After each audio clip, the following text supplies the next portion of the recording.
debate in Washington has put forward a false choice when it comes to Libya. On the one hand, some question why America should intervene at all, even in limited ways, in this distant land. They argue that there are many places in the world where innocent civilians face brutal violence at the hands of their government, and America should not be expected to police the world, particularly when we have so many pressing needs here at home. It's true that America cannot use our military wherever repression occurs. And given the costs and risks of intervention, we must always measure our interests against the need for action. But that cannot be an argument for never acting on behalf of what's right. In this particular country, Libya, at this particular moment, we were faced with the prospect of violence on a horrific scale. We had a unique ability to stop that violence, an international mandate for action, a broad coalition prepared to join us, the support of Arab countries, and a plea for help from the Libyan people themselves. We also had the ability to stop Gaddafi's forces in their tracks without putting American troops on the ground. To brush aside America's responsibility as a leader, and more profoundly, our responsibilities to our fellow human beings under such circumstances, would have been a betrayal of who we are. Some nations may be able to turn a blind eye to atrocities in other countries. The United States of America is different. And as president, I refuse to wait for the images of slaughter and mass graves before taking action. Moreover, America has an important strategic interest in preventing Gaddafi from overrunning those who oppose him. A massacre would have driven thousands of additional refugees across Libya's borders, putting enormous strains on the peaceful yet fragile transitions in Egypt and Tunisia. The democratic impulses that are dawning across the region would be eclipsed by the darkest form of dictatorship, as repressive leaders concluded that violence is the best strategy to cling to power. The writ of the United Nations Security Council would have been shown to be little more than empty words, crippling that institution's future credibility to uphold global peace and security. So while I will never minimize the costs involved in military action, I am convinced that a failure to act in Libya would have carried a far greater price for America. Now, just as there are those who've argued against intervention in Libya, there are others who've suggested that we broaden our military mission beyond the task of protecting the Libyan people and do whatever it takes to bring down Gaddafi and usher in a new government. Of course, there is no question that Libya and the world would be better off with Gaddafi out of power. I, along with many other world leaders, have embraced that goal and will actively pursue it through non-military means. But broadening our military mission to include regime change would be a mistake. The task that I assigned our forces, to protect the Libyan people from immediate danger and to establish a no-fly zone, carries with it a UN mandate and international support. It's also what the Libyan opposition asked us to do. If we tried to overthrow Gaddafi by force, our coalition would splinter. We would likely have to put U.S. troops on the ground to accomplish that mission, or risk killing many civilians from the air. The dangers faced by our men and women in uniform would be far greater. So would the costs and our share of the responsibility for what comes next. To be blunt, we went down that road in Iraq. Thanks to the extraordinary sacrifices of our troops and the determination of our diplomats, we are hopeful about Iraq's future. But regime change there took 8 years, thousands of American and Iraqi lives, and nearly $1 trillion. That is not something we can afford to repeat in Libya.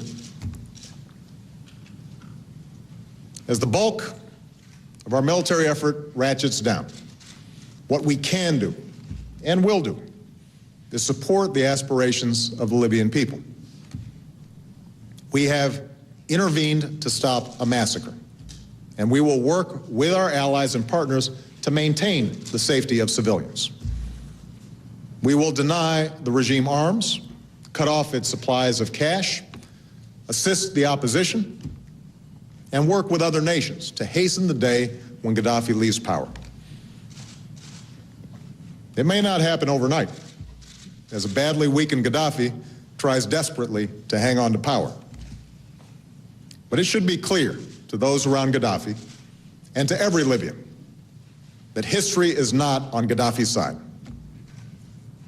With the time and space that we have provided for the Libyan people, they will be able to determine their own destiny.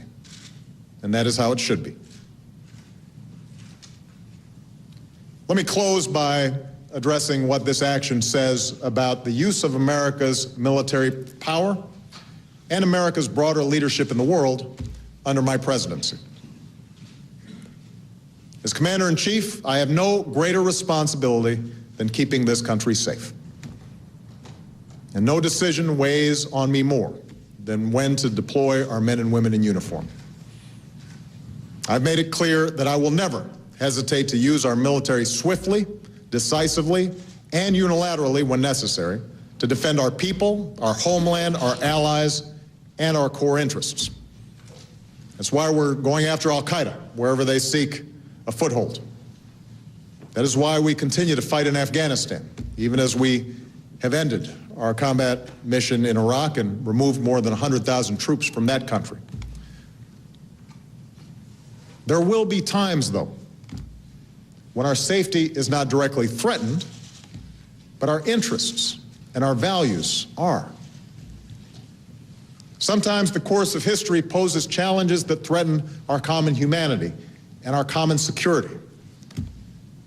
Responding to natural disasters, for example, or preventing genocide and keeping the peace. Ensuring regional security and maintaining the flow of commerce.